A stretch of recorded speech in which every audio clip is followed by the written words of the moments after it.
भाई साहब, love marriage वाले ड्रम से डर रहे हैं, अरेंज मैरिज वाले हनीमून से डर रहे हैं। मेरी बात मानो, बाबा बन जाओ, देश में वही मजे कर रहे हैं।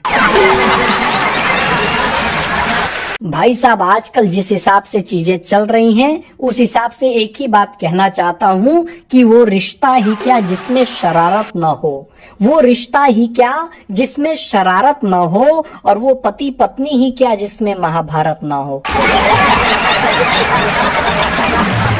अब तक शादियों में भाई साहब 7 वचन होते थे, लेकिन अब लग रहा है 8 वचन होंगे। 8वां वचन ये होगा कि कसम खाओ अपने बॉयफ्रेंड के साथ मिलकर अपने पति की हत्या नहीं करोगी।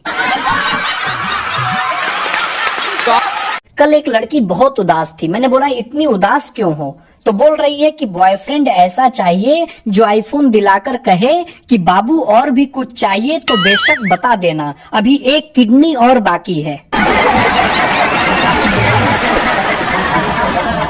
जिन लोगों की अभी शादी नहीं हुई है उनसे एक बात कहना चाहता हूँ कि ज्यादा टेंशन मत लिया करो, सबकी शादी गर्लफ्रेंड से ही होगी। अब किसकी शादी किसकी गर्लफ्रेंड से होगी बस यही नहीं पता। भाई साहब, ये जो मोबाइल है इसका भी अपना अलग ही रूप है। सुबह सुबह मोबाइल हरिद्वार जैसा होता है, दोपहर तक गोवा और रात होते ही बैंकॉक हो जाता है।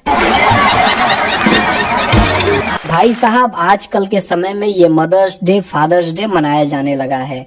हमारे जमाने में पिताजी किसी फादर डे के मोहताज नहीं थे। जब भी उनका दिल करता था जूता उठाकर याद दिला देते थे कि मैं ही बाप हूँ। मैंने तो भाई साहब सोच लिया है कि शादी से पहले अखबार में सूचना जरूर दे दूंगा कि हम फलाना फलानी फला तारीख को शादी करने जा रहे हैं। अगर कोई प्रेमी प्रेमिका हो तो 1 माह के भीतर आपत्ति करे, शादी के बाद हमारे जान की सुपारी ना दे।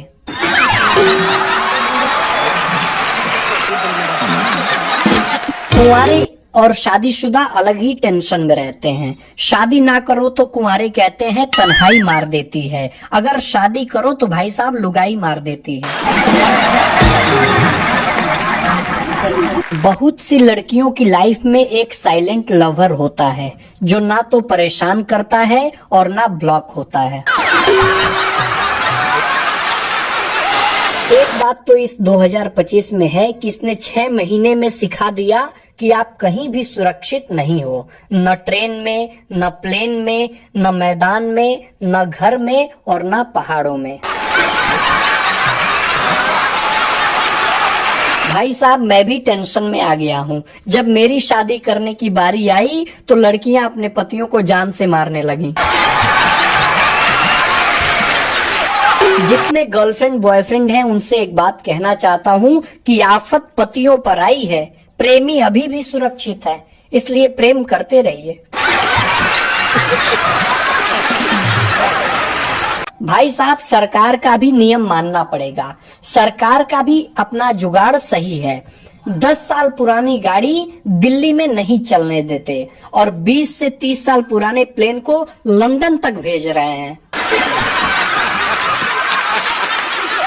जब से हिंदी फिल्मों में अमरीश पुरी, शक्ति कपूर, प्रेम चोपड़ा, गुलशन ग्रोवर, किरण कुमार जैसे विलेन आने बंद हो गए, तभी से औरतों में मर्दों का डर भाई साहब खत्म हो गया।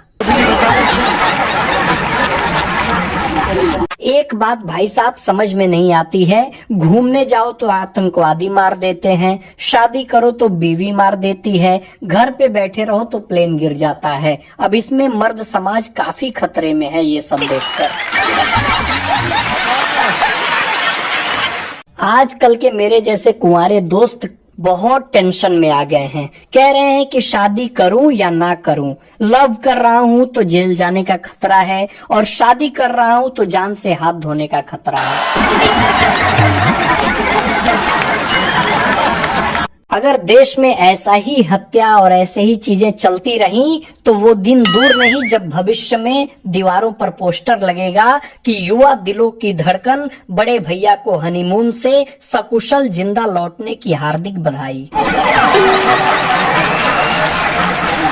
एक दूल्हा पंडित जी से बोला कि पंडित जी, पत्नी को दाईं तरफ बैठाना है या बाईं तरफ? पंडित जी बोले कि देख लो बेटा, जैसा ठीक लगे वैसा कर लो, बाद में पत्नी सर पे ही बैठेगी।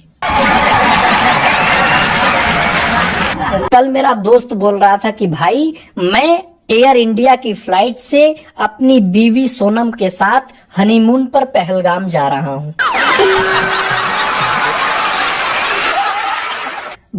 भाई साहब, आजकल के बच्चों के ये जो नखड़े हैं ना, उनको ऑप्शन मिल जाता है। आजकल के बच्चों को सब्जी पसंद ना आए तो माँ ऑप्शन देती है कि बेटा मैगी खा लो, पास्ता खा लो या सैंडविच खा लो। हमारे जमाने में, हमारे बचपन में ऐसा नहीं था। जब हम बच्चे थे तो हमारी माँ के पास तो भाई साहब केवल 2 ऑप्शन होते थे, सब्जी खाएगा या चप्पल। हम दोनों खा लेते थे। अंतर ये था कि पहले चप्पल खाते थे, फिर सब्जी खा लेते थे। भाई साहब, बिहार के शराबियों से कभी पंगा नहीं लेना चाहिए। क्यों, मैं बता रहा हूँ। पिछले दिनों बिहार में शराबबंदी रोकने के लिए 60 लाख का हाईटेक ड्रोन खरीदा गया। पटना में जैसे ही ड्रोन उड़ा, ड्रोन ही ससुरा गायब हो गया। इसलिए बिहार के शराबियों से पंगा नहीं लेना चाहिए।